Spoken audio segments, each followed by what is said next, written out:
Pada video kali ini saya akan menceritakan sebuah alur cerita yang diangkat dari kisah nyata. Cerita dalam film ini dapat membuat Anda geleng-geleng kepala dan berpikir apakah ini benar-benar terjadi. Film yang akan kita bahas kali ini berjudul Our Father yang dirilis pada tahun 2022. Bercerita tentang seorang dokter kandungan yang menggunakan cairannya sendiri untuk membuat bunting pasiennya. Hal ini dialami oleh seorang wanita bernama Jacob Ballard. Hal ini bermula dari Jacob yang menyadari kalau tidak ada kemiripan dengan anggota keluarganya. Hal ini membuat Jacob melakukan sebuah investigasi dan menemukan sebuah fakta yang sangat mengejutkan. Ternyata ia memiliki 94 saudara berbeda ibu. Perbuatan menyimpang itu dilakukan oleh Donald Klein, seorang dokter kandungan di Indianapolis. Wah, gila ini. Tentu saja kalian pasti penasaran ya dengan bagaimana perjuangan Jacob mengungkap kejahatan yang dilakukan dokter itu. Film dimulai dengan adegan yang cukup mengejutkan, di mana menampilkan sebuah ruangan dokter dan dibarengin backsound yang agak ngeri-ngeri sedap nih guys. Kemudian kita lalu diperlihatkan dengan sejumlah kumpulan foto anak-anak yang tersusun di dinding. Begitu juga dengan sebuah salib dan beberapa kutipan dari Alkitab. Tak lama kita melihat seorang dokter yang seperti lagi colai nih guys. Dan film Our Father pun dimulai. Film lalu berlanjut dengan Jacob, seorang narasumber pertama, atau bisa dibilang dia orang yang pertama kali menyadari kejanggalan tentang asal-usul orang tuanya. Semua itu bermula di saat Jacob tumbuh dewasa dan ia merasa kalau dirinya berbeda karena ia memiliki rambut pirang dan mata biru di keluarganya. Sedangkan mayoritas keluarganya memiliki rambut hitam dan juga mata hitam. Di saat itu Jacob mulai mendesak ibunya untuk menceritakan yang sebenarnya.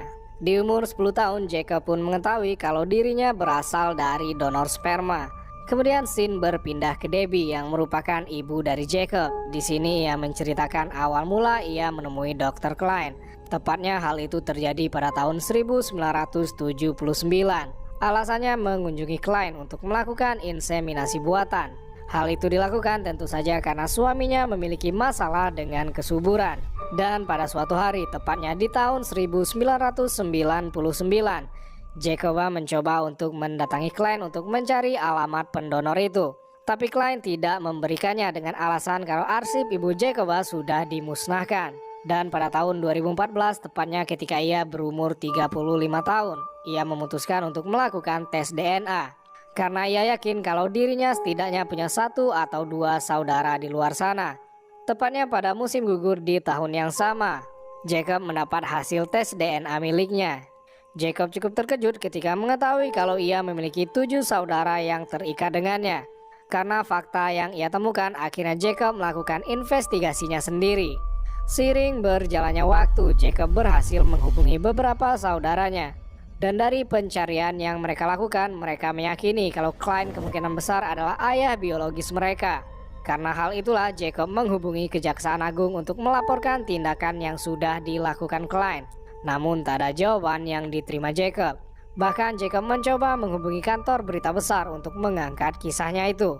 Akan tetapi hal itu juga sia-sia. Sampai pada akhirnya Jacob berhasil menghubungi seorang reporter berita yang bernama Angela melalui Facebook untuk menceritakan kisahnya itu.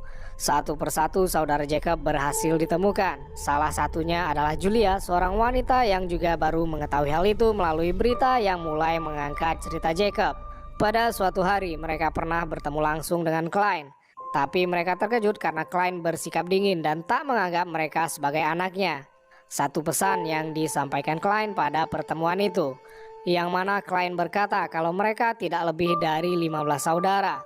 Seiring berjalannya waktu, anak biologis Klein mulai bermunculan, salah satunya Matt White. Sama seperti saudaranya yang lain, Matt pun merasa shock dan kasihan dengan ibunya karena sudah menjadi korban Klein. Pada suatu hari, Klein menghubungi Jacob dan meminta agar Jacob tidak lagi menceritakan kasus itu di depan publik.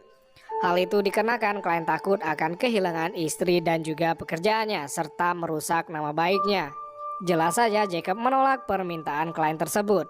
Singkatnya Jacob menemukan fakta terbaru. Pada suatu waktu tepatnya di tahun 1963, Klein yang masih muda sedang mengendarai mobilnya. Sampai pada akhirnya Klein menabrak seorang anak gadis yang akhirnya anak gadis itu meninggal dunia. Dan semenjak kejadian itu, Klein berubah menjadi orang yang sangat religius. Dan salah seorang korban menyimpulkan bahwa Klein menggunakan cairannya untuk menebus kesalahannya karena sudah mengkoitkan anak gadis itu. Dalam artian, Klein mencoba mengembalikan nyawa yang sudah ia hilangkan. Scene lalu berpindah ke seseorang bernama Jason, salah satu saudara Jacob yang ke-48. Ia menceritakan kalau suatu hari ia melakukan tes DNA untuk mengetahui asal-usul orang tuanya. Sampai pada akhirnya Jason menerima email dari Jacob dan berkata kalau ia adalah saudaranya. Pada suatu hari Jacob mencoba kembali untuk menghubungi Kejaksaan Agung untuk melakukan investigasi terhadap Klein. Tapi lagi-lagi Jacob diabaikan begitu saja. Salah satu orang Kejaksaan Agung bernama Tim Delaney, ia berkata kalau Kejaksaan Agung tidak mendapatkan unsur pidana dalam kasus ini. Itulah mengapa Klein tidak dapat ditahan karena perbuatannya. Jelas saja pernyataan itu membuat para korban emosi, terutama Jacob. Namun titik terang mulai terlihat tepatnya pada 23 Januari 2015. Terungkap fakta bahwa Klein menggunakan dokumen palsu yang ia serahkan ke kantor Kejaksaan Agung agar ia bebas dari tuduhan. Hal itu mengakibatkan Klein bisa terkena pasal karena menghalangi proses penyelidikan. Pada suatu hari, orang-orang dari Kejaksaan Agung mendatangi rumah Klein guna mengambil sampel DNA miliknya. Klein pun hanya bisa pasrah dan tak bisa berbuat apa-apa, walaupun terlihat kekesalan pada raut wajahnya. Dan sangat mengejutkan, ternyata hasil DNA menunjukkan kalau Jacob 99,99997%